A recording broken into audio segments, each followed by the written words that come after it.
안녕하십니까. 금요일 저녁 여러분의 건강을 책임지는 건강 스페셜의 김현종입니다.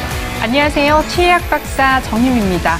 기대 수명이 정말 많이 늘어나고 있는 만큼 우리 치아는 좀 마모돼서 또 수명이 짧아지고 있잖아요. 예, 그렇죠. 그러다 보니까 예. 아무래도 임플란트를 하는 수요층이 정말 확대되고 있는데요. 예. 이런 상황에서 우리 임플란트에 대해서 알아보는 시간을 가졌으면 좋겠습니다. 예, 그렇습니다. 요새 임플란트 하시는 분들 굉장히 많아지셨는데요. 네, 특히 저희 한국이요. 네. 임플란트 인구 10,000명당 네. 임플란트를 책립하는 개수가 세계 1위라고 합니다. 오, 특히 와, 저희 오. 65세 이상은 보험으로, 국민건강보험으로 그렇죠. 임플란트 시술을 받을 수 있잖아요. 그렇죠. 그래서 대한민국을 또 효도의 나라다, 이렇게도 표현한다고 해요. 맞습니다. 그러다 보니 예전에는 틀니로 효도를 했다라고 하면 요즘에는 효도 임플란트. 그렇죠. 정말 많이들 하고 있는 것 같아요. 그렇습니다. 이렇게 대중 치료로 어떻게 보면 자리 잡은 임플란트인 만큼 기본적으로 무엇을 알아두면 좋을지 오늘 알아보도록 하겠습니다. 예, 그렇습니다. 자, 그럼 오늘 함께 해 주실 원장님들 자리하셨는데요. 먼저 김준석 원장님 화면으로 먼저 만나보겠습니다.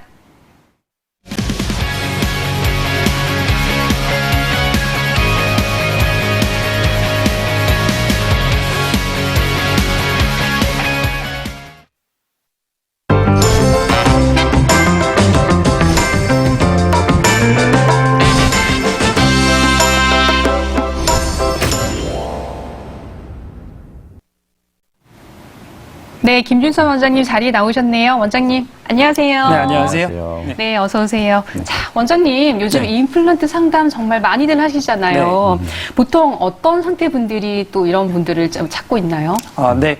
요즘에 임플란트를 상담을 많이 네. 하게 되는데, 이제 오시는 분들 중에 주로 젊은 분들, 20, 30대 분들 같은 경우에는 충치가 심해지거나 아니면 이제 사고나 외상 등으로 인해서 치아가 파절이 돼서 발치할 수밖에 없는 경우들이 있습니다. 그런 경우에는 임플란트를 고려할 수 있게 되고요. 또한 또 연세가 좀 있으신 분들은 이제 충치보다는 아무래도 이제 흔히 말하는 풍치, 치주염으로 인해서 네. 치아가 흔들린다라는 이제 주소로 내원을 하시게 되는데요. 그때도 또 역시 수복 방법으로 임플란트를 고려해 볼 수 있겠습니다. 네. 아마 최근에 이렇게 임플란트라는 걸 이제는 거의 모르시는 분은 없을 거예요. 맞아요. 예. 그런데 저희가 옛날에는 이렇게 치아가 없을 때는요, 보통 잇몸으로 대신 듣는다고 하고, 안 그러면 뭐 틀니, 주로 어르신들 보면 틀니로 예. 해서 뭐 이렇게 보면 뭐 말씀하시다가 빠지기도 하고 그런 일도 굉장히 네, 맞아요. 많았는데요. 예. 이제는 이렇게 내 잇몸뼈에다 직접 심어서 내 치아처럼 사용할 수 있다는 게 얼마나 기쁜 일이겠어요. 맞습니다. 그렇죠? 근데 네. 그만큼 또 이렇게 아마 많은 발명가, 연구가들이 이렇게 만들어 놓은 것 같아요. 네네네. 선생님, 근데 저희가 이 임플란트 언제 어디서 이렇게 만들어진 건가요? 혹시 좀 저희도 궁금한데요. 네, 임플란트가 생각보다 역사가 조금 있기는 있는데요. 일단 임플란트란 인체에 해가 없는 티타늄 금속을 이용해서 사람의 뼈와 잘 붙는 그런 생체 적합성을 이용해서 인공 치근으로 이제 치아의 뿌리를 대신하게 되는 그런 역할을 하게 됩니다. 1950년대에 스웨덴의 한 정형외과 의사가 토끼의 다리뼈에 그 티타늄을 이제 매식을 했는데요. 그렇게 되고 나서 그게 뼈와 잘 붙는 현상을 이용을 해서 그때부터 활용을 하게 됐고요. 1960년대에 현재 형태에 가까운 임플란트로 첫 시술이 성공이 되게 됩니다. 그리고 1980년대부터는 임상자료가 학계에 보고되기 시작했고요. 우리나라 같은 경우는 1990년대에 도입이 되기 시작하면서 이제 본격적인 보급화가 시작이 되었다고 할 수 있고요. 임플란트 같은 경우는 이런 이제 티타늄 계통의 매식체를 식립하고 그 이제 뼈와 붙는 일정 기간이 지난 후에 고정이 되면 그 위에 머리 역할을 할 수 있는 보철물을 만들어서 자연 치아와 유사하게 형태와 기능을 회복시켜주는 보철 치료 방법이라고 할 수 있겠습니다. 지금 보고 계시는 화면에 보면 저기 처음 개발하신 저희 박사님이신가요? 네, 브레네막 교수시라고. 네.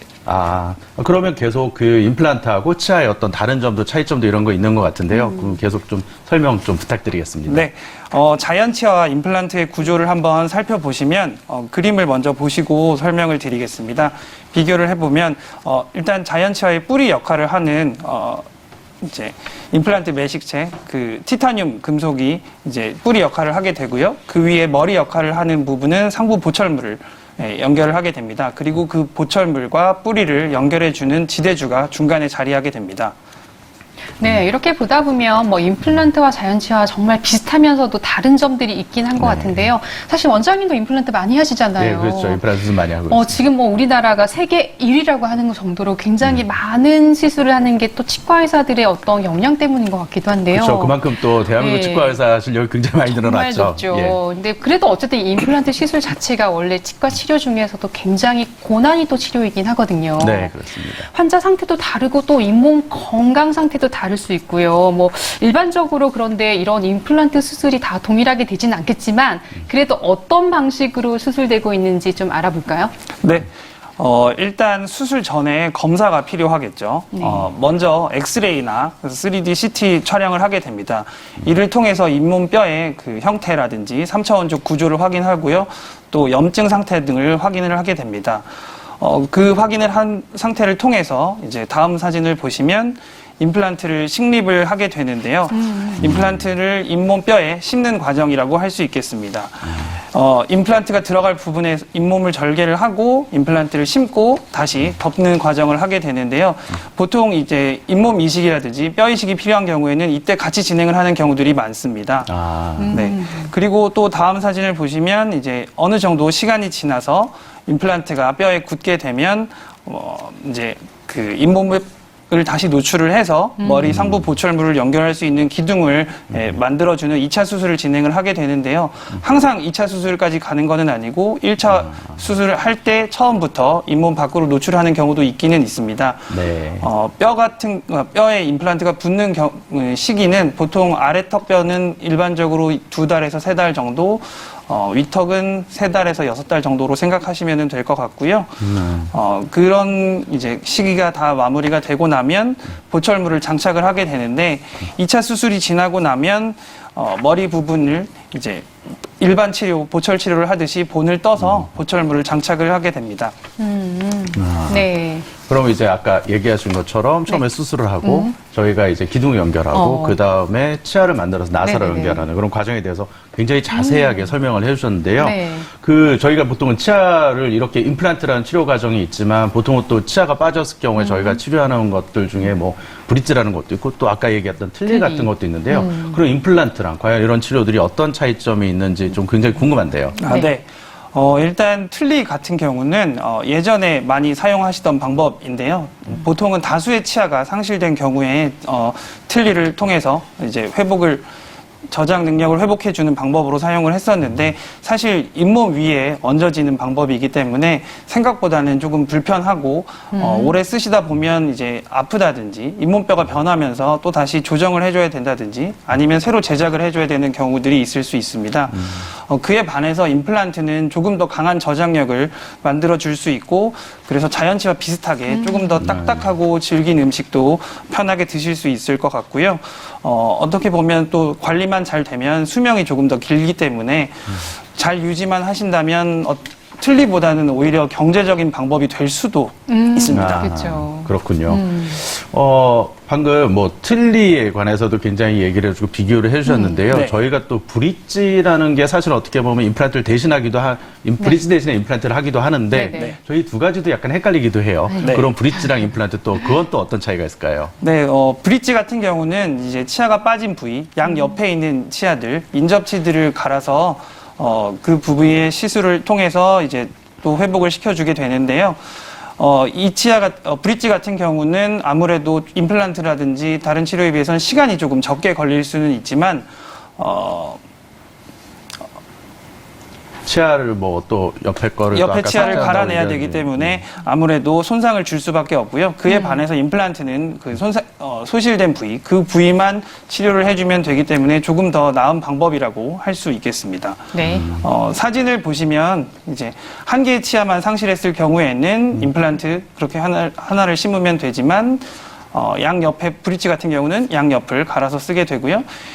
지금 보시는 사진 같은 경우는 치아 전체를 상실했을 경우인데요. 이 경우에는 모든 부위를 임플란트로 대체하는 것이 아니라 필요한 부위에 임플란트를 심고 기능을 하게 만들어줍니다.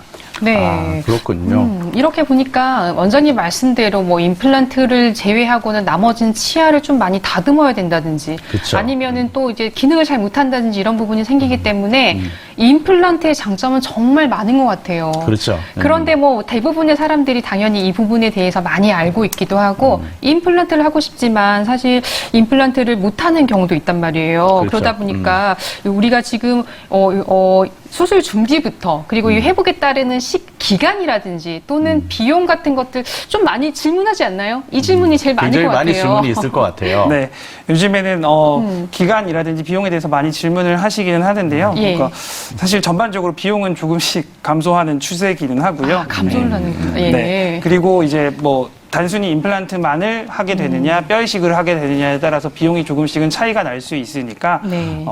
치과 의사 분들과 상담을 통해서 결정을 하시는 게 좋겠고요. 기간은 상황에 따라서 다르기는 하지만 잇몸과 잇몸뼈가 건강한 경우에는 아래턱은 2에서 3개월, 위턱 같은 경우는 3에서 6개월 정도고요.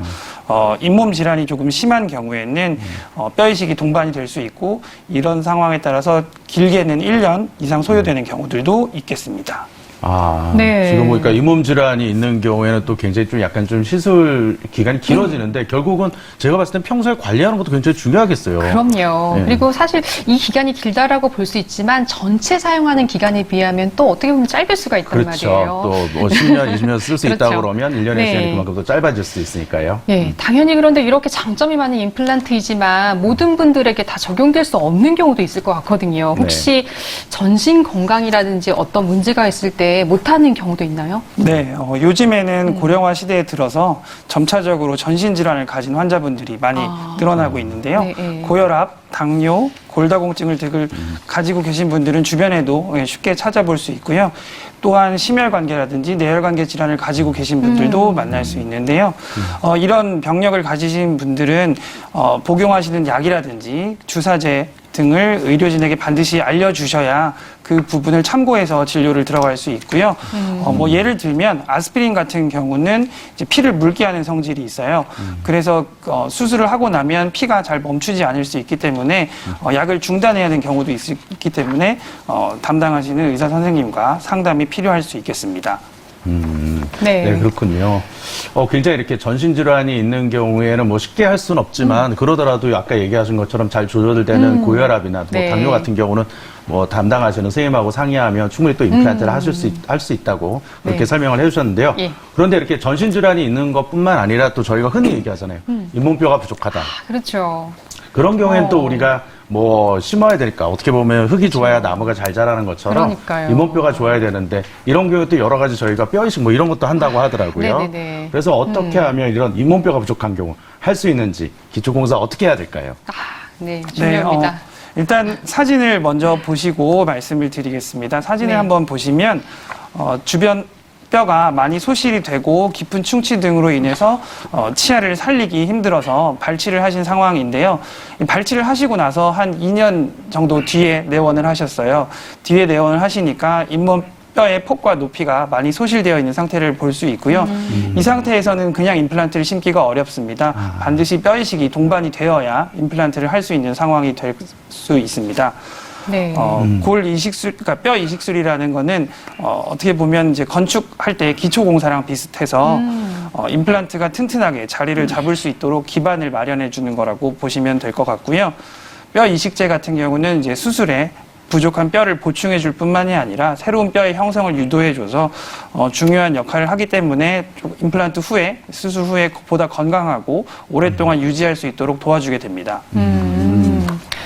네, 그렇다 그러면 이제 뭐 고리식이라든지 뼈이식술에 대한 얘기들은 이제 원장님께서 정말 잘 설명을 해주셨는데 아무래도 원장님 이게 이식제라고 하는 게 또 있는데 여러 가지가 있단 말이에요. 그럼 이제 경험 많으시니까 원장님께서는 주로 어떤 이식 재료를 좀 하게 되나요? 이거는 상황에 따라서 조금씩 차이가 네. 있는데요. 네. 뼈 이식제의 종류는 크게 4가지 정도로 나눠 볼 수 있습니다. 이제 환자 본인에서 채취하는 자가골이 있고요. 죽은 사람의 뼈를 기증받아서 채취하는 동종골, 또 이제 사람이 아닌 소나 돼지 등의 다른 종에서 채취하는 이종골이 있고요.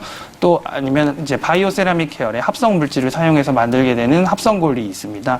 또 요즘에는 자신의 치아를 이용해서 자가 치아와 합성 뼈를 이용해서 또 이식하는 경우도 볼 수 있겠습니다.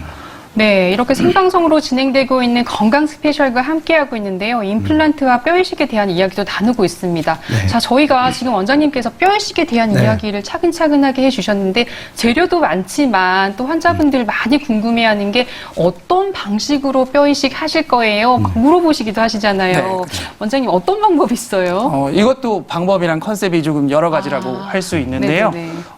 가장 일반적인 방법은 인공뼈를 이식한 후에 잇몸을 차폐막을 덮고 그 위에 잇몸을 닫아서 기다리는 거예요. 잇몸뼈가 어느 정도 재생이 될 때까지 기다리는 건데요. 차폐막의 종류도 사실은 두 가지로 나눌 수 있습니다. 네. 몇 달이 지나면 자연스럽게 흡수되는 흡수성 차폐막이 있는 반면 나중에 2차 수술 때 다시 꺼내줘야 되는 비흡수성 차폐막으로 나눌 수 있는데요. 이게 어느 게 좋다 이렇게 나눠져 있기보다는 상황에 따라서 그에 맞는 방향으로 치료를 진행을 하게 됩니다. 네. 네. 아무래도 이런 거는 뭐 전문가적으로 시술하시는 선생님께 뭐 맡기는 게 아무래도 좀 더 그렇죠. 좋겠죠. 네네네. 저희가 뭐 직접적으로 이렇게 뭐 이거 해주세요, 저거 해주세요 하는 것보다는 네. 아마 경험 많으신 전문가 선생님들이 더 많이 그렇죠. 잘해줄 거라고 생각하는데요. 예.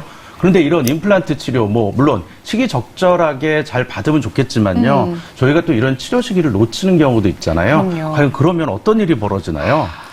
네. 아까 사진을 보여드린 것처럼 이제 임플란트의 시기를 놓치게 되면 그 주변에 치아가 없는 자리에 뼈는 자연스럽게 흡수되고 위축되게 됩니다. 우리가 다리를 다치면 이제 한동안 쓰지 못하게 되면 근육이 위축되는 것처럼 치아가 빠지고 난 뒤에 그 자리에는 기능을 하지 못하기 때문에 잇몸뼈 역시 흡수되는데요. 이렇게 흡수되어 버린 치조골 같은 경우에는 임플란트를 튼튼하게 지지해 줄 수가 없겠죠. 그래서 뼈 이식이 꼭 필요한 경우들이 생기게 됩니다. 네. 다음 사진을 한번 보시면 일단 또 그런 거 말고도 아래 어금니 이제 치조골 이식술을 하게 되는 상황일 때는 이렇게 뼈를 옆에서 덮어주고 임플란트를 같이 하는 경우들도 있게 됐고요.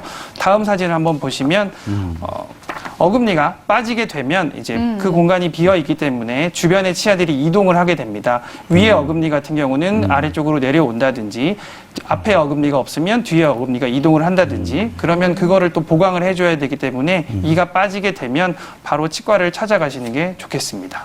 네. 지금 보신 것처럼요. 네. 저렇게 이가 내려오는 경우에는 저희가 뭘 할 수가 없을 것 같은데. 네, 공간이 있어야 네, 공간이 있어야 될 건데. 선생님, 저런 경우에는 그럼 어떤 처치를 하고 임플란트를 할 수 있을까요? 네, 이미 이가 움직여서 공간이 부족해진 경우에는 그 부족해진 부분을 다시 만들어줘야 되는데요. 네. 내려온 이를 이제 치아를 크라운으로 다시 치료를 해줘서 높이를 낮춰준다던가 아니면 그 너무 심하게 내려와 있는 경우에는 치아가 흔들리는 경우라든지 치주염이 같이 진행되어 있는 경우도 있어서 그때는 발치가 필요한 경우도 있을 수 있겠습니다. 그럼 혹시 네. 뭐 교정이나 이런 걸로 해서 뭐 공간을 만들어 줄 수는 없나요?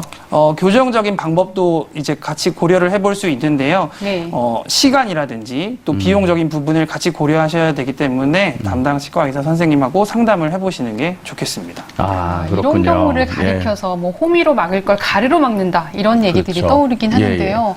실제로 뭐 이게 임플란트를 했었으면 정말 그냥 괜찮았을 치아가 그쵸. 시기만 잘 상실한 지 지켰으면. 오래되다 보니까 움직이고 내려오고 이제 더 큰 문제로 연결되는 것 같습니다. 네. 그러면 더 비용도 많이 들고 결국은 뭐 교정도 해야 되고 추가적인 치료 아까 크라운 말씀하셨는데 예. 그런 치료들이 굉장히 많이 더 필요한 것 같아요. 네. 그런데 이렇게 임플란트 치료요. 굉장히 뭐 수술하신 선생님들 아무리 훌륭해도 잘 했더라도 또 이게 관리를 잘못하면 굉장히 또 문제가 생길 수 있는데요. 네네네. 과연 이 임플란트 그러면 치료하고 난 후에 어떤 관리들이 필요한가요? 네. 네. 아무래도 자연치와 마찬가지라고 보시면 될 것 같은데요. 자연치도 관리가 잘 되지 않으면 흔들리게 되고 빠지게 되고 또 충치가 심해지게 돼서 문제가 생기는 것처럼 임플란트 역시 관리가 잘 되지 않으면 고름이 생긴다든지 아니면 임플란트 주변에 뼈가 녹는 임플란트 주위염이 발생할 수 있습니다.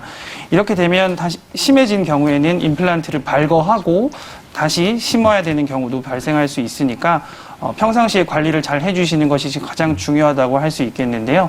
관리 방법은 일단은 올바른 입술질이 가장 중요하겠고요. 입술질뿐만이 아니라 보조 도구인 치실이라든지 치간솔, 또 요즘에 사용하는 워터픽 같은 경우들이 도움이 될 수 있겠습니다. 또한 불편함이 없어도 사실은 정기적으로 치과에 내원을 하셔서 스케일링 등을 통해서 치석을 제거를 하고 관리를 받으시는 게 좋겠습니다. 네, 지금 뭐 임플란트 수술 후에 또 관리하는 것까지 설명을 주셨는데요. 선생님, 근데 아까 저희가 전신질환에 대해서도 되게 얘기를 많이 해주셨어요. 그때 네. 뭐 고혈압 환자, 또 당뇨 환자분들 이런 예. 임플란트 치료도 설명해 주셨는데, 네네. 과연 그러면은 이런 임플란트를 하셨을 때 이런 고혈압, 당뇨 있으신 분들은 그러면 얼마나 더 정기적으로 와서 관리를 좀 더 받으셔야 네. 될까요? 굉장히 좀 일반 분들과는 좀 다를 것 같은데요. 아무래도 당뇨라든지 고혈압 같은 경우에는 다른 일반적인 분들보다는 치아 치주 건강이 조금 약해질 수 있거든요. 네. 그래서 뭐 딱 정해진 거는 아니지만 조금 더 자주 내원을 하셔서 체크를 받아보시는 게 도움이 될 수 있을 것 같습니다. 네. 저 개인적으로 또 하나 궁금한 게 있어요. 네. 제가 오늘 질문이 좀 많은데요. 네. 가장 많이 또 하나 저희가 선생님들, 뭐 환자분들이 궁금해하시는 게 네. 뭐 수입 임플란트, 국산 임플란트 이런 얘기도 많이 네네네. 하시잖아요. 사실 네. 좀 민감한 얘기일 수도 있긴 한데 많이들 여쭤보시는 게 요새 국산 임플란트, 수입 임플란트 과연 어떤 게 더 좋을지 뭐 많이 이런 것들에도 많이 궁금해하세요. 궁금해하시는데 혹시 그거에 대해서 한 말씀 좀 해주시겠습니까?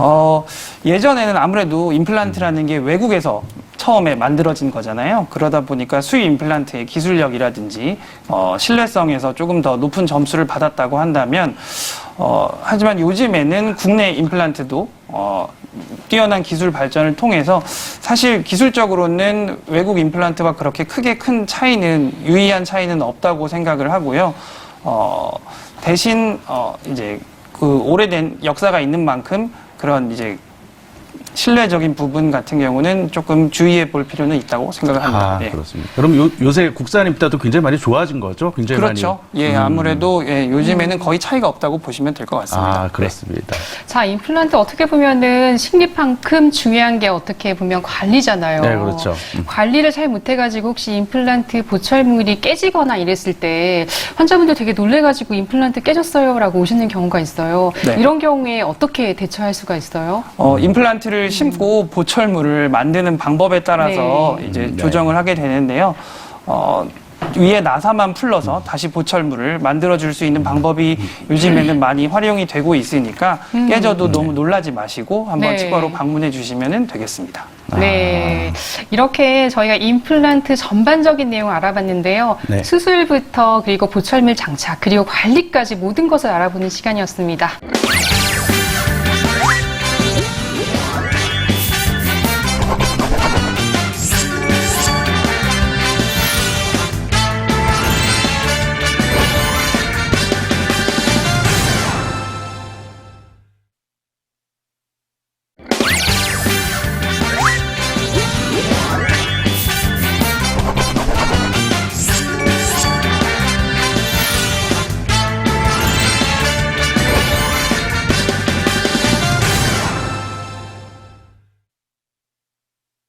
생방송으로 보내드리는 건강 스페셜 여러분 함께하고 계시는데요. 저희 그 임플란트에 대해서 그동안 여기서 쭉 알아봤습니다. 네. 그런데 이런 임플란트 아까도 이제 고리식에 대해서도 네. 잠깐 얘기가 나왔었는데요. 예. 임플란트가 잘 지지할 수 있도록 인공적으로 잇몸뼈를 만드는 이 골리 이식술에서도 저희도 또 잘 알아봐야 될 것 같습니다. 네네.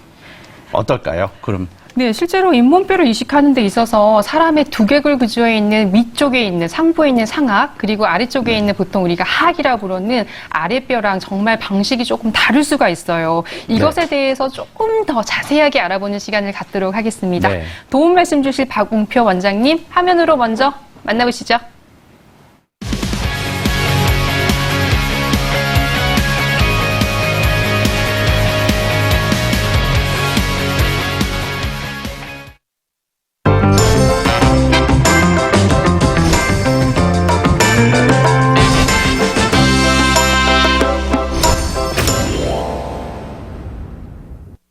네, 원장님 네. 자리 나오셨습니다. 원장님 네. 안녕하세요. 안녕하세요. 네, 어서 오세요. 그 방금 좀 전에 저희가 이제 뼈 이식에 대해서 얘기해줬고 네. 아까 저희 정유 박사님께서 밑턱과 아래턱 뭔가 고르식에 대해서 또 얘기를 해주셨는데요. 네. 그럼 먼저 이거 저희가 제일 궁금한 건데요. 저희 고리시술 아까 여태까지 설명했으니까 그러면 고리시술의 위턱과 아래턱 과연 그 시술하는 방법이나 이런 고리시술이 좀 다른가요? 네, 위턱과 아래턱의 임플란트를 할 때 골 이식에 대한 내용은 좀 차이가 있을 수 있습니다. 아, 그 위턱뼈 안쪽에는 상악동이라고 하는 빈 공간이 있는데요. 그 위쪽 어금니를 발치했을 때 그 임플란트를 심어야 하는데 그 치주 질환이 심해서 잇몸뼈가 많이 소실되었거나 또는 유전적인 뭐 여러 가지 기타 원인으로 인해서 위턱뼈 쪽에 어금니에 그 잇몸뼈가 충분하지 않을 때 임플란트를 심을 수 있는 공간, 그 뼈의 두께가 충분하지 않은 경우가 있습니다. 그래서 그럴 때는 그 상악동의 그 빈 공간, 위쪽 상악동의 점막을 위로 거상을 해서 들어 올려서 그 공간에 뼈를 이식하고 그리고 골을 만들어서 거기에 임플란트를 식립할 수가 있습니다. 그래서 이를 이제 상악동 거상술이라고 합니다. 저 또 시술하는 그런 뭐 설명하는 또 사진도 있는 것 같은데요. 그 사각동에 그럼 그런 것들을 식립하면서 고리식은 어떻게 되나요? 저희 자료화면 잠깐 있는 것 같은데 한번 보시면서 또 설명해 주시면 부탁드리겠습니다. 네. 그 보시는 바와 같이 그 위턱뼈의 잇몸뼈는 광대뼈 안쪽에 그 빈 공간이 넓게 있습니다. 그래서 그 부분의 그 두께가 아래턱뼈의 잇몸뼈보다는 많이 얇은 편입니다. 네, 지금 그림 보니까 굉장히 뭐 얇은 것 같은데요. 얇게 이제 돼 있는 경우가 사람에 따라서 많은데 그로 인해서 그 경우에 따라서는 임플란트를 심을 공간이 두께가 충분히 확보가 되지 못하는 경우가 많이 있습니다. 그래서 그 위턱뼈의 어금니 쪽에 임플란트를 할 때 겉부분에만 뼈가 있는 것처럼 보이지만은 속에는 그 상악동이라고 하는 코와 연결된 큰 공기주머니가 있어서 임플란트가 그 공기주머니 안쪽으로 들어가야 하는 경우가 종종 있습니다. 네.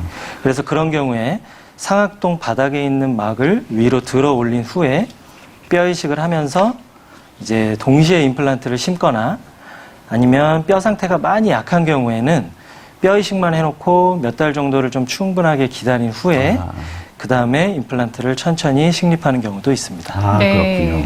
그렇군요. 이렇게 뭐 위턱의 대표적인 고리식 방법 중에 하나인 상악동 이식에 대한 걸 알아보고 있는데요. 상악동 수술이라고 하면 저희가 치과 이 수술 중에서 굉장히 또 난이도가 있는 수술이잖아요. 네, 그렇죠. 근데 여러 가지 방법이 있는 것 같은데 대표적으로 어떤 방법들이 있을까요, 원장님? 네, 그 상악동 거상술에는 네. 대표적으로 크게 두 가지 정도로 분류를 해볼 수가 있는데요. 네. 첫째는 그 사진을 보시는 것처럼 치조정 접근법이라 그래서 상대적으로 좀 고리식의 양이 좀 적어도 될 때, 그때 상악동을 거상할 때 이 치아의 머리 부분, 그 위쪽 방향에서부터 상악동으로 접근을 해서 고리식을 하면서 상악동 거상술을 하는 방법이 있고요. 네.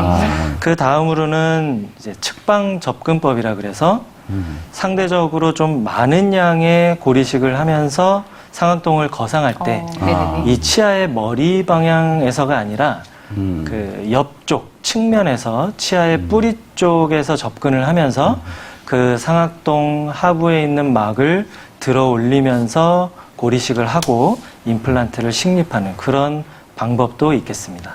네. 지금 두 가지 설명해 주셨는데 치조정, 그러니까 저희가 네. 이제 치조정이라 하면 잇몸에서 위 아래에서 위로 이렇게 뭐 뼈 이식을 할 수 있다는 네, 거고, 네. 그 다음에 옆에서 있다 그러면 측면이라고 하면 이 옆에 쪽에서 접근한다고 그 네. 두 가지로 이제 상악동 고리술을 할 수 있다고 생각을 하는데요. 네. 설명해 주셨는데 그럼 이렇게 상악동 거상술을 통해서 결국은 저희가 위턱에 뼈 이식을 하면서 임플란트를 식립할 수 있다는 얘기네요. 네. 네, 그렇습니다. 그 위턱뼈는 사람의 잇몸뼈 중에서 여러 부위 중에서 가장 골질이 약한 곳 중에 한 곳이라고 할 수 있습니다. 그래서 임플란트를 심고 나서 그 심은 임플란트가 잘 유지가 되는 이제 확률을 계산을 해본다면 그거를 임플란트의 성공률이라고 할 수가 있는데 네. 이 성공률이 다른 부위보다는 상대적으로 낮은 부위라고 알려져 있습니다. 더욱이 그 잇몸뼈가 흡수되고 그 상악동이 아래쪽으로 기존보다 더 내려오는 상악동 함기화라고 하는 현상이 있는데 그런 현상이 진행이 되게 되면 임플란트를 심을 충분한 잇몸뼈가 확보가 되지 않기 때문에 그런 경우에는 이제 상악동 거상술이 더욱 필요한 상황이라고 할 수 있겠고요. 과거에는 그 상악동 거상술의 그 술식이라든지 네. 그 상악동 거상술을 시행하는 수술 도구가 많이 발달되지 않은 시기에는 어쩔 수 없이 임플란트를 식립하지 못하고 틀니를 써야만 하는 그런 상황도 많이 있었습니다. 네. 과거에는 그런 상황도 많았는데 최근에는 안전하고 정확한 상악동 거상술 술식이 개발이 되었고 또 수술 도구들도 많은 발전을 거듭해서 이를 통해서 성공적인 상악동 거상술을 시행할 수 있게 되었습니다. 아마 또 자료 화면들 준비해 주신 것 같은데요. 한번 자료 화면 보시면서 또 설명 좀 부탁드릴게요. 네, 이 사진을 보시면은 이 엑스레이 사진들은 저희 치과에서 임플란트를 시술 받으신 환자분들의 엑스레이 사진입니다. 네. 그래서 보시면 왼쪽 사진을 보시면 그 아래쪽으로 이렇게 볼록하게 내려와 있는 하얀 선을 볼 수가 있는데요. 이 치아 뿌리 위쪽에 있는 그 하얀 선이 그 상악동이라고 하는 빈 공간의 아래쪽 막 부분이라고 할 수 있겠습니다. 아까 그림에서 보셨던 거랑 비슷하게 그런 모양이네요. 네, 맞습니다. 실제로 그 모식도와 같은 환자분이 계신 건데요. 이런 경우에 임플란트를 심을 뼈 두께가 너무 얇기 때문에 이런 경우에 그 아래쪽에 있는 막을 위로 들어 올려서 그 부분에 인공뼈 이식을 해주게 되고 그 결과가 이제 우측에 보이는 그 사진처럼 임플란트 뿌리 위쪽에 뿌옇게 보이는 동그랗게 솟아 있는 것처럼 보이는 그 부분이 바로 인공뼈가 이식된 부분을 엑스레이 사진으로 확인할 수 있는 거라고 할 수 있겠습니다. 네. 네. 다음 사진 보시면은 다음 사진도 마찬가지로 저희 병원에서 임플란트, 상악동 거상술과 함께 임플란트를 시술 받으신 환자분의 사진입니다. 그래서 이 아래쪽 시술 후 사진을 보시면은 좌우측 양쪽에 그 위쪽 임플란트가 식립되어 있는 것을 보실 수 있습니다. 네, 뭔가 하얗게 이렇게 보이는 그 기둥 같은 게 이제 그게 임플란트인 거죠? 네, 맞습니다. 이렇게 근데 이식을 한 잇몸뼈가 또 자리를 잡는데 걸리는 특정한 시간이 있을까요, 원장님? 아마. 네, 그 임플란트를 심었다 그래서 바로 완성이 되는 것은 아니고요. 네. 그 심은 임플란트 뿌리 부분이 뼈와 이제 골 유착이라는 과정을 통해서 단단하게 붙는 과정이 필요합니다. 그래서 그런 과정은 어쩔 수 없이 어느 정도의 시간을 필요로 하게 되는데요. 이 회복 기간은 일반적으로 아까 그 앞서 원장님께서도 말씀을 해주셨지만 3에서 6개월 정도로 예상을 하고 있습니다. 다만 그 뼈 이식을 하는 부위나 또는 뼈 이식에 들어간 그 양이 얼마나 되는지에 따라서 차이가 좀 있을 수 있고요. 그 또 상악인지 하악인지 위턱뼈인지 아래턱뼈인지에 따라서도 차이가 있을 수 있습니다. 그래서 그런 여러 가지 변수들을 종합해서 회복 기간은 환자분들마다 어느 정도 차이가 있을 수 있다고 할 수 있겠습니다. 네, 이렇게 뭐 상악동 거상술 기간도 어떻게 보면 조금 많이 걸릴 수 있고 그리고 어려운 수술인 만큼 우리가 또 상악동 거상술을 할 때 고려해야 될 부분이 있을 것 같은데요. 대략 얘기를 들어봐도 손구멍이라고 하는 부분이 있는 걸로 알아서 뭐 코라든지 이런 부분들도 좀 같이 관찰해야 될 것 같은데 그쵸. 어떤 중요한 구조물을 확인해야 하나요? 네, 그 상악동이라고 하는 구조물은 네. 사람의 코, 비강과 연결이 되어 있습니다. 그래서 이 상악동 거상술을 하면서 임플란트를 해야 되는 케이스에서는 네. 일반 임플란트 시술을 하시는 환자에 비해서 주의 깊게 확인을 해 보셔야 하는 부분이 있는데요. 네. 그것은 이제 뭐가 있냐면 아까 말씀드린 것처럼 코랑 연결이 되어 있기 때문에 혹시 평소에 축농증이라든지 비염 같은 질환, 그 이비인후과적인 질환이 있으신 분들은 꼭 수술 전에 CT 촬영을 해서 상악동 내부에 염증 소견이라든지 그런 이제 엑스레이 사진으로 보면은 뿌옇게 보이는 병소가 확인이 되는지를 미리 체크를 해보는 것이 중요합니다.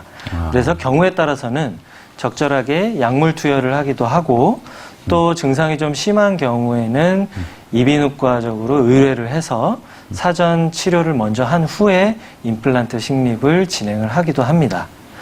그래서 이런 사전 확인 과정이 없이 수술을 했을 때는 상악동염이라든지 하는 그런 염증 질환이 발생할 수 있기 때문에 미리 꼭 체크를 해서 진행을 하시는 것이 중요하고요. 또 한 가지, 금연을 하는 것이 수술 전에 금연을 미리 시행하는 것이 매우 중요합니다.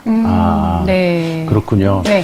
그 지금 설명해 주신 게 네. 보니까요. 상악동이랑 빈 공간이 있고 네. 또 그 빈 공간이 결국은 건강을 해야 또 네. 이렇게 아마 상악동의 골 이식이 그렇죠. 잘 된다. 아마 네. 이런 내용으로 설명해 네. 주셨어요. 그런데 저희가 이 상악동 건강에서 네. 또 골 이식 수술을 잘 시행했어요. 예. 근데 시행하고 나서도 다른 데하고는 좀 차이가 있을 것 같아요. 그럼요. 아까 네. 코하고도 가깝기 때문에요. 과연 어떤가요? 수술 후에 네. 어떤 주의사항을 지켜야 되나요?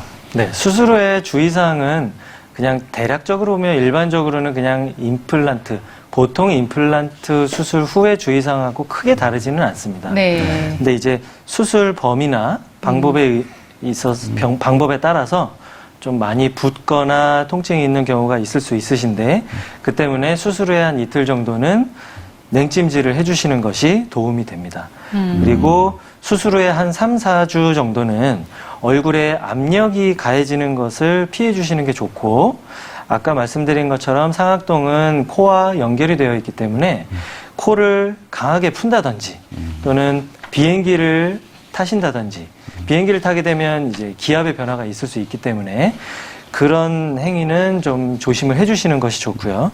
또 간혹 이제 코에서 출혈이 있는 경우가 종종 있는데 그것은 일반적인 코피와는 다른 것이기 때문에 크게 걱정은 하지 않으셔도 됩니다. 그리고 한 달 정도는 아까 말씀드린 것처럼 금연을 해주시는 것이 매우 중요하고요.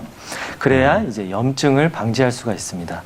그리고 치과에서 이제 약을 꼭 처방을 해드릴 건데 그 처방받으신 약은 아프지 않다 그래서 약을 중간에 복용을 중지하시는 것보다는 처방받은 만큼 끝까지 다 드시는 것이 좋습니다.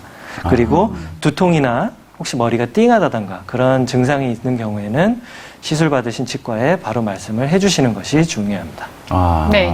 지금 들어보니까요. 네. 수술 전과 수술 후 딱 네. 똑같은 얘기가 두 번 나온 게 하나 있어요. 금연. 금연이거든요. 저 굉장히 네네. 이제 상악동 수술에는 아마 금연 네. 굉장히 중요한 것 같아요. 네, 맞습니다. 사실 뭐 임플란트 수술 자체가 금연을 하셔야 되는 부분이긴 하지만 예, 그렇죠. 특히나 이게 호흡기랑 연결되는 부분이기 때문에 금연 조심하시는 게 좋고요. 뼈 이식이 잘 붙으려면 네, 그렇죠. 금연 정말 필수라고 생각하시면 될 네, 겁니다. 그렇습니다. 자, 이렇게 또 중요한 말씀을 해주셨는데 저희가 이 임플란트를 이렇게 어렵게 하고 뭐 경우에 따라서는 뼈 이식, 심지어 상악동 거상술도 했어요. 예, 그렇죠. 정말 뛰어난 우리 치과 선생님들이 이렇게 수술을 하고 나서 이제 또 관리를 소홀히 하는 분들이 있어요. 이제 수술 끝나면 그렇죠. 다 끝났다라고 생각하고 치과에 안 갈래 이런 분들도 계시고 하다 보면 또 어떤 문제가 생길 수가 그렇죠. 있잖아요. 결국은 임플란트의 수명이 짧아지는 건데요. 그렇죠. 이 임플란트 수명은 결국은 이 관리하는 거에 따라서 달라질 수 있다고 맞습니다. 하는데 과연 왜냐하면 이 임플란트는 어떻게 보면 인공물이잖아요. 그렇죠. 그러다 보니까 이제 관리하는 것에 따라 수명이 달라질 수 있다고 하는데 예. 과연 그러면 이 임플란트 저희가 실수로 해 어떤 주의사항을 지켜야지 오랫동안 사용할 수 있을까요? 네. 어떤 요소들이 필요한가요? 네, 그 임플란트를 식립받으신 환자분들께서 많이들 잘못 알고 계신 부분이 이제 저희 병원에 와서도 임플란트 시술을 받으시고 많이 여쭤보시는 부분이 임플란트는 한 번 심으면 평생 쓸 수 있는 거 아닙니까? 네. 라고 물어보시는 분들이 많이 계십니다. 네. 근데 이 부분은 약간 오해가 있는 것이고요. 임플란트는 한 번 시술한다 그래서 영구적으로 무조건 뭐 어떤 상황에서건 평생 쓸 수 있는 것은 아닙니다. 그것이 이제 사람의 치아가 굉장히 단단한데 그 단단한 치아도 사실은 평생 쓰기가 어렵지 않습니까? 네. 그런데 이제 인공 삽입물인 임플란트는 당연히 치아보다도 더 관리가 중요하고 문제가 생길 여지가 있기는 있습니다.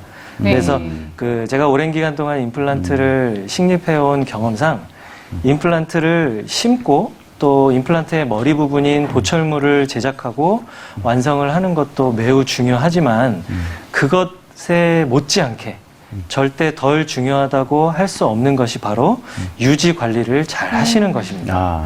그래서 특히나 이 임플란트를 심을 때 뼈 이식을 같이 동반하셨거나 또는 당뇨 또는 이제 치주 질환 같은 그런 질환이 있으신 분들은 치료받은 임플란트에 문제가 생기지 않도록 다른 분들보다 더욱 더 많은 신경을 쓰셔야 하고 관리를 잘 해주셔야 합니다.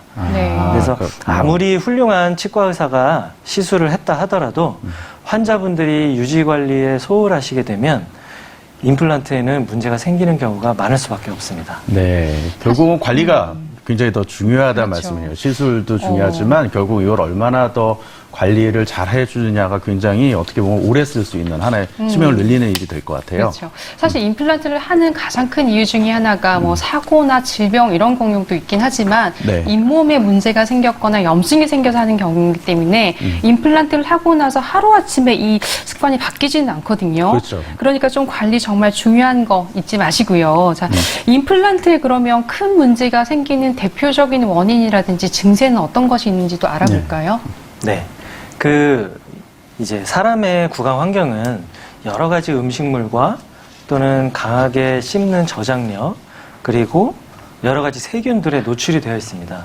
그래서 네. 그런 열악한 환경이기 때문에 이 식립을 받은 임플란트에도 그 세균들로 인해서 임플란트 주위염이라고 하는 질환이 발생되는 경우가 있습니다. 아, 그래서 그 임플란트에서 발생될 수 있는 문제점들을 다음 사진을 보면서 간단하게 설명을 좀 드리겠습니다. 임플란트에서 발생될 수 있는 문제는 크게 두 가지로 분류를 해볼 수 있는데요.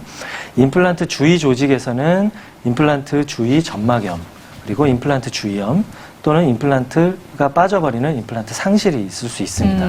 그리고 임플란트의 기계적인 구조에 따른 문제로는 보철물이 파절되거나 나사가 풀리거나 지대주가 파절되거나 접착제가 용해되는 등의 그런 문제가 발생할 수도 있습니다. 아. 네. 근데 지금 이제 설명 이렇게 해보니까요. 결국은 잇몸 질환인 것처럼 네. 임플란트 주위에도 염증이 생긴다고 얘기해 주셨어요. 네. 그런데 그러면 어떻게 이런 임플란트에도 염증, 왜 어떻게 발생하게 되는 거죠?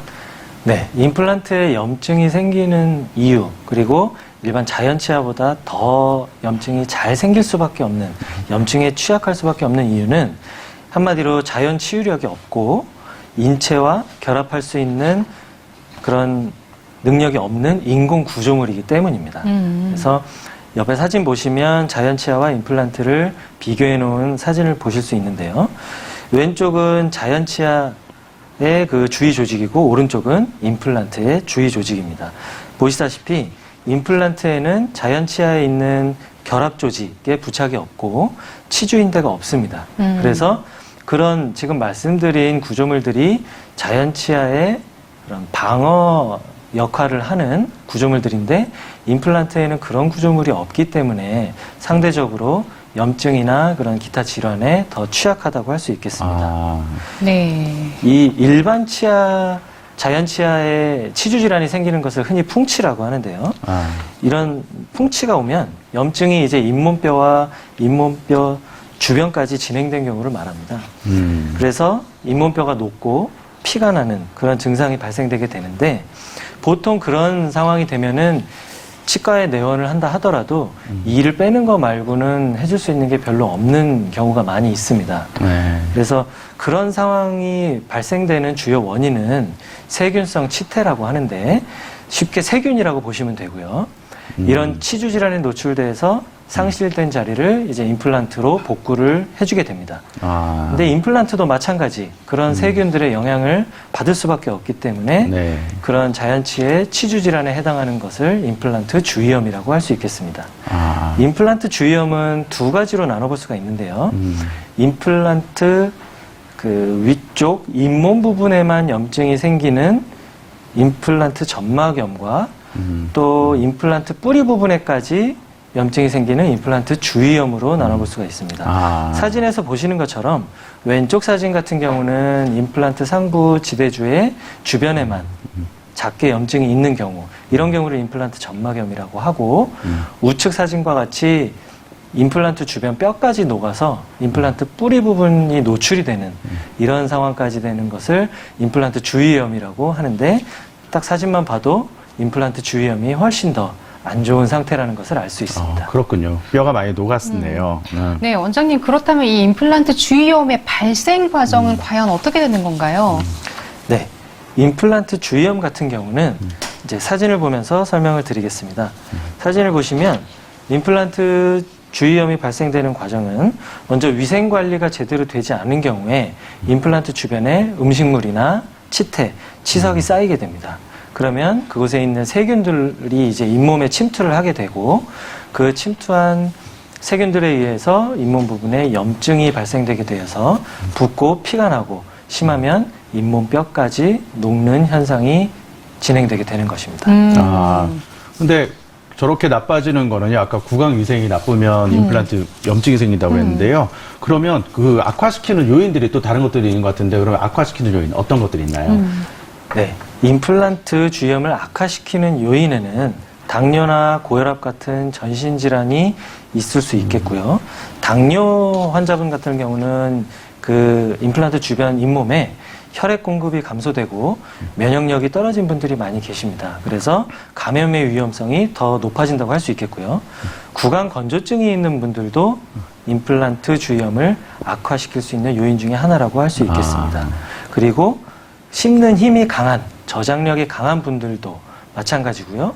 아까 여러 번 강조했던 것처럼 흡연을 많이 하시는 분들도 네. 임플란트 주위염을 악화시키는 요인 중에 하나라고 할 수 있겠습니다. 아, 네, 원장님 병원 가면 이제 금연하게 될 것 같아요. 네. 자, 우선 이렇게 임플란트 주위염이 생기는 것보다 예방하는 게 가장 중요할 것 같은데 어떻게 예방하면 좋을까요? 네, 임플란트 주위염을 예방하기 위해서는 가장 중요한 것이 치과에 정기적으로 내원을 해서 정기적인 전문가 구강 관리를 받는 것입니다. 네. 네네. 아무리 이제 본인 스스로 양치질이라든지 치간 칫솔로 관리를 잘 하시는 분이라 하더라도 부족한 부분이 꼭 있을 수밖에 없습니다. 아. 그래서 그런 부분은 치과에 내원하셔서 전문가 구강 관리를 받으시면서 보강을 하시는 것이 좋겠고요. 또 한 가지, 평소에 양치질이나 치간 칫솔을 열심히 잘 사용하시는 것도 굉장히 중요하다고 하겠습니다. 네. 네. 이렇게 근데 주위염이 벌써 이제 생긴 경우라고 하면 이제 저희가 어떤 치료 방법을 하는 것이 좋을지도 알아보면 좋을 것 같은데요. 네. 어떤 치료가 있을까요? 네. 임플란트 주위염이 생긴 경우에는 네. 초기에는 그냥 주변 관리, 위생 관리를 하면서 지켜보는 경우가 있고 어느 정도 임플란트 주위염이 많이 진행이 됐을 때는 잇몸을 열어서 직접 물리적인 치료, 즉 임플란트 주위 소파수를 한다든지 하는 그런 치료를 진행을 하는 경우도 있습니다. 아. 네. 근데 지금 아까 얘기하신 것처럼 여러 가지 이제 관리 방법도 알려주셨는데요. 네. 저희가 이렇게 그러면 관리를 하면 임플란트의 수명 되게 궁금하죠. 정말 이제 궁금하죠. 과연 얼마나 쓰실까요? 네, 많이 궁금하시죠. 네, 제일 길게 임플란트를 쓴 보고 중에 하나는 40년 이상 쓰신 분들도 계시긴 한데 아. 보통 일반적으로는 그렇게 뭐 오랫동안 쓰시는 게 뭐 일반적인 건 아니지만 통계적으로 볼 때는 10년 이상 없이 사용하시는 분들이 100명 중에 90명에서 92명 정도로 보고가 되고 있고요. 20년 동안 이상 없이 쓰신 분들이 80에서 85명 정도로 보고가 되고 있습니다. 아, 네. 굉장히 그 수명이 아까 네. 뭐 반영구적인 아니지만 그래서 네. 저는 굉장히 짧을 줄 알았는데 약 40년 정도 또 쓸 수 있는 그렇죠. 그런 것도 사실 있다고 얘기해 주시네요. 임플란트 역사 자체가 한 50년 정도 됐다라고 하면 40년이면 거의 다 썼다는 말인데 정말 관리만 잘해 주신다고 하면 이렇게 오래 쓸 수 있는 게 바로 임플란트라는 거 또 기억하시면 좋을 것 같네요. 예, 그렇습니다. 예. 결국은 여태까지 얘기해 준 것처럼 굉장히 어려운 과정을 거쳐서요. 네. 저희가 뼈 이식도 하고 해서 임플란트를 식립했는데 성공적으로 잘 했더라도 결국은 관리가 모든 걸 다 이야기한다. 그리고 아까 또 하나 저희가 두 번 계속 나왔던 게 하나 있는데 바로 금연. 예, 이거 꼭 지켜주셔야 될 것 같습니다. 네, 3개월마다 정기적인 검진도 잊지 마시고요. 저희가 임플란트의 전반적인 내용 그리고 뼈 이식, 임플란트 주위염의 예방과 관리에 대해서도 알아봤습니다. 정말 아쉽지만 저희가 건강 스페셜에서 준비한 소식은 바로 여기까지입니다. 저희는 다음 이 시간 더 밝고 건강한 소식으로 찾아뵙도록 하겠습니다. 시청해주신 여러분 고맙습니다.